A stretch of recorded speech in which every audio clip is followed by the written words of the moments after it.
ওয়ালাইকুম রহমতুল্লাহ বারাকাতুহ। প্রিয় দেশবাসী, এই মুহূর্তে আমরা সাপাহার উপজেলা স্বাস্থ্য কমপ্লেক্সে অবস্থান করছি। আমরা এই স্বাস্থ্য কমপ্লেক্সের সামনে একটি ফুল বাগানের সাইটে দাঁড়িয়ে রয়েছি। আমার ডান পাশে আপনারা লক্ষ্য করুন, একটি চমৎকার ফুল বাগান। সেখানে কত চমৎকার ফুলের দৃশ্য আমরা দেখতে পাচ্ছি।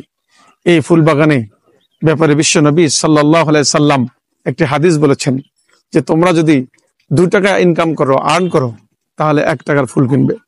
সম্মানিত দেশবাসী, আমি আপনাদের মাঝে পরিষ্কার একটি মেসেজ দিতে চাই যে আজকে যে মুহূর্তে আমি দাঁড়িয়ে আছি, আজকের দিনটি হলো 14 ফেব্রুয়ারি।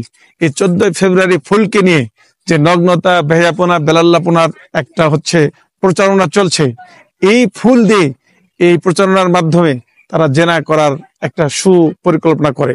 সুতরাং আমি তাদের মাঝে অনুরোধ করব, ফুল যেহেতু রাসূলুল্লাহ সাল্লাল্লাহু আলাইহি সাল্লাম ভালোবেসেছেন, ফুল যেহেতু পবিত্র, এই পবিত্রতা রক্ষার স্বার্থে আমরা ফুলকে ভালোবাসবো এবং ফুলকে ভালোবেসে আমরা বিশ্বনবী সাল্লাল্লাহু আলাইহি সাল্লামের হাদিসটাকে আমরা সামনে রাখবো যে এই ফুল যেন আমাদের সামনে ভালোবাসার প্রতীক হয়, পবিত্রতার প্রতীক হয়।